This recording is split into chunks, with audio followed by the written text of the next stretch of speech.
Hey everyone, welcome back to the Revenue Cycle Decoded channel, where we are breaking down all things revenue cycle. I'm your host, Gina Cornett, and today we are diving into a topic that is super important for anyone who is running a small healthcare practice, and that is revenue cycle management. I know managing the revenue cycle can feel overwhelming, especially if you don't have a big team or tons of resources. But here's the good news. You can streamline your revenue cycle process without adding extra staff or spending a lot of money. You just need a smart approach. In this episode, I'm going to share 5 tips that will help you keep your cash flow steady and your practice thriving, all without stretching your team too thin. So let's get started.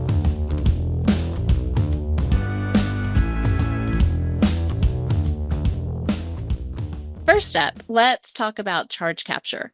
This is a crucial part of your revenue cycle, and making sure that everything is accurately documented and billed can have a huge impact on your bottom line. And so my experience is that I have seen practices that fail to capture all of the charges for every patient every day.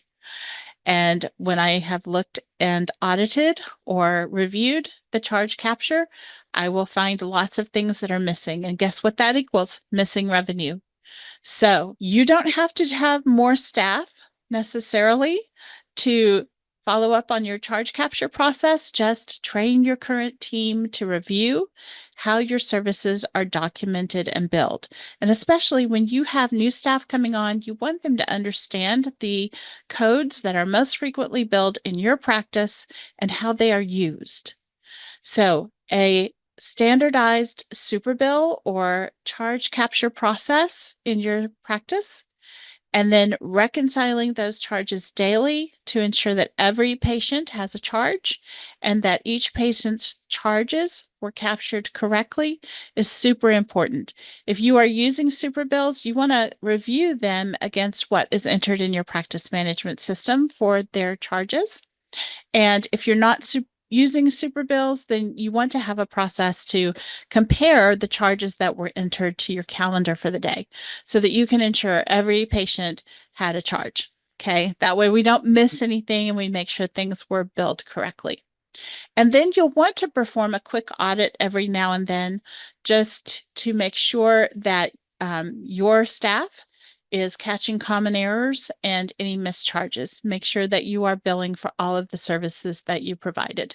How often do you audit? That's up to you. How many days do you audit? Again, that's up to you, but I would suggest 1 to 5 days worth of charges every quarter. And then it should go without saying, but I'll say it anyway, that when you do find errors in your charge capture process, that you make sure that you make your staff aware of it and you educate them if they need additional education and training.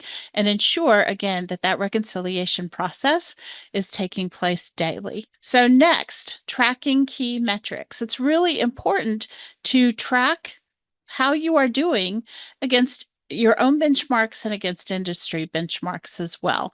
And some of the metrics that are really important to track would be days sales outstanding, your accounts receivable aging, your cash flow. Those are really important. And so while it could sound time consuming, once you put a process in place to automate reports and review them regularly, it's not that big of a deal. So most practice management or billing systems do have reporting features that will automatically track important metrics for you. And those could be your accounts receivable or your denial rates, your aging reports, etc. So when you set up those automated reports in your practice management or billing system, or if you have outsourced your billing, if you can get those reports from your billing company, then you can keep a close eye on your performance indicators without spending a whole lot of extra time on it. And with these reports, you can then easily spot trends and address issues before they turn into much bigger problems. Just let your software do the heavy lifting for you. Now, many systems may export these reports into Excel files. And if you're not that comfortable with Excel, there is loads of free training on the internet on using Excel. So take advantage of free training. And that brings me to my next point, continuous staff education without extra cost. So there are a lot of free and low cost resources out there. Webinars, online courses, industry blogs, magazines, if you are part of an organization such as AAPC or HFMA or MGMA, and your team can learn about the latest best practices and coding and billing and revenue cycle and many, many other things. So you could even assign each staff member a topic to research and have them share insights with their team. I have done that with my team that I work with for the past 3 years. We pick a topic every month, and 2 team members are assigned to research and present on that topic. This way, everybody stays informed without the need for expensive external training. So, knowledge sharing within your team and taking advantage of those free and low cost resources is a really simple and cost effective way to keep everyone up to date. Now, here's another tip, and that is denial prevention. And this is a big one. Many small practices focus on managing denials after they happen, but what if you could stop them in their tracks before they even occur? That's really the goal of what we would like to do so that we can get paid faster, right? So, front end denial prevention is all about catching errors before they make it to the claim submission stage. Train your staff to double check patient information, verify insurance eligibility, and ensure that prior authorizations are in place before services are rendered. Small practices can avoid a lot of hassle by putting these quick checks in place. And for your front office staff, you may even want to audit their data entry processes ever so often, like maybe once a quarter, to make sure that they are entering data accurately and correctly.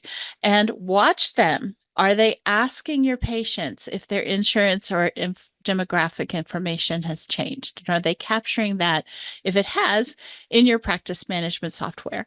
Monitor what you expect to see. On the back end, making sure that you are coding and not just trusting your physician's coding. You really do want to have, and here's where I would put money, is in a small practice, is coding resources. You do want to have a professional coder or somebody who is very experienced in coding in your particular practice specialty to review that documentation and assign the codes. Because let's face it, our doctors try, and some of them love coding, but most of them don't. And they can really struggle. So let's try to make sure that we're sending accurate claims out the door in the first place so that we don't end up getting denied or ending up with recoupments on the back end. If you really want to dive deep into preventing denials, check out my Front End Denials Decoded course. It is packed with strategies to help your team master proactive denial prevention. And you don't need extra people to get this done, just the right timing and tools. And this course is one of those low-cost resources that you can benefit a ton from. And last, let's talk about patient payments. We know that patients have more financial responsibility than ever, especially as they join Medicare Advantage plans or as they have high deductible healthcare plans that require them to have a high deductible, high out-of-pocket costs. So we want to be very proactive about educating our patients on their financial responsibility and collecting payments. And even though it can be a headache, it doesn't mean you have to hire extra people to manage it. We can use our existing billing software to automate patient payment reminders through emails or text messages.